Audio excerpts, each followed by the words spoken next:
Hello guys, আসসালামু আলাইকুম। কেমন আছেন সবাই?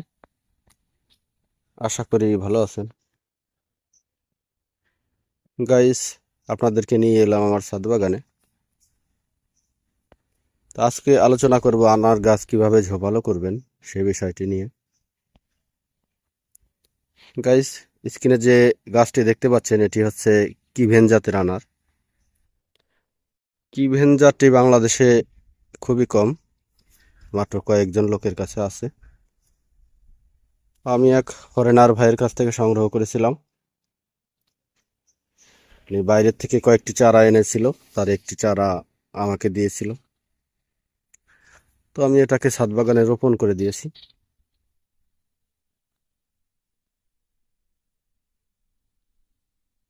তো এই গাছটিকে আমি রোপণ করেছি 18 লিটার একটা বালতিতে, এই দেখতে পাচ্ছেন। এই বালতির নিচে 7 থেকে 8টি হাফ ইঞ্চি করে ছিদ্র করেছি এবং 1 ইঞ্চি পরিমাণ মোটা বালু দিয়ে দিয়েছি যেন পানি নিষ্কাশন ব্যবস্থাটা ভালো থাকে। আপনারাও ছাদ বাগানে টবে গাছ লাগাইতে চাইলে অবশ্যই টবের পানি নিষ্কাশন ব্যবস্থাটা ভালো রাখবেন, কারণ কোনো গাছই অতিরিক্ত পানি গোড়ায় জমে থাকা পছন্দ করে না। আর ছাদ থেকে ইট অথবা অন্য কিছু দিয়ে চেষ্টা করবেন হালকা একটু গ্যাপ রাখার জন্য, যেন পানিটা সুন্দরভাবে বেরিয়ে যেতে পারে। আর মিডিয়া হিসেবে নিয়েছি পচা গোবর, মোটা বালি এবং মাটি। তো 2-3 দিন থেকে টানা বৃষ্টি হচ্ছে, তারপরে কিন্তু এই মাটিগুলো স্বাভাবিক, দেখতে পাচ্ছেন একদম স্বাভাবিক। তো এই গাছটি কিন্তু প্রথমে লম্বা হয়ে গিয়েছিল, আমি বুঝতে পারিনি যে গাছটিকে ঝোপালো করতে হলে কি করতে হবে।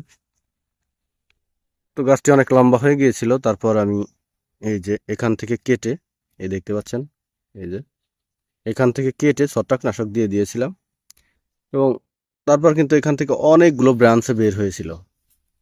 এই ব্রাঞ্চগুলো থেকে আমি দেখে দেখে সুস্থ সবল দেখে এবং মোটা দেখে 5টি ব্রাঞ্চ রেখে দিয়েছি। এই দেখতে পাচ্ছেন 5টি ব্রাঞ্চ, মূল ব্রাঞ্চ। আমার মূল গাছ কিন্তু একটাই, মাটির উপরে প্রায় 6 থেকে 7 ইঞ্চি। এর ভিতরে কিন্তু আমি কোনো প্রকার কোনো শাখা পোশাখা রাখিনি এবং 7 থেকে 8 ইঞ্চি উপরে এই যে কয়েকটি শাখা পোশাখা রেখেছি এবং এর প্রত্যেকটা গাছ কিন্তু ছোট ছোট করে, মানে 4 থেকে 5 ইঞ্চি পর পর আমি পুনিং করে দিয়েছি এবং এই 5টি শাখা পোশাখা থেকে এখন কিন্তু প্রায় শতাধিক শাখা পোশাখা বের হয়ে গিয়েছে এবং গাছটিও মাশাআল্লাহ বট গাছের মতো বেশ ঝোপালো হয়ে গিয়েছে। তো গাছটিতে আমি এখনো কোনো ফলন নেইনি। এই গাছটি আমি, এই দেখতে পাচ্ছেন বড় যে বালতিগুলো আছে, এই বালতিগুলাতে শিফট করে দিব, এই 125 লিটার ড্রামে শিফট করে দিব। তারপর চেষ্টা করব ফল নেওয়ার জন্য। তো গাছটিকে আরো একটু ঝোপালো করব, এজন্য আমি এই এই দেখতে পাচ্ছেন এগুলা প্রুনিং করে দিব। আপনি আনার গাছ যত প্রুনিং করবেন তত কিন্তু আপনার গাছ ঝোপালো হবে। আর গাছ যদি ঝোপালো হয় তাহলে ছাদ বাগানে দেখতেও সুন্দর লাগবে এবং আপনি কাঙ্ক্ষিত ফল পাবেন। তো আপনারা সবাই প্রুনিং করে দিয়ে দিয়ে এভাবে গাছকে বট গাছের মতো ঝোপালো করতে পারেন, কারণ ঝোপালো না হলে আনার গাছের সৌন্দর্য থাকবে না।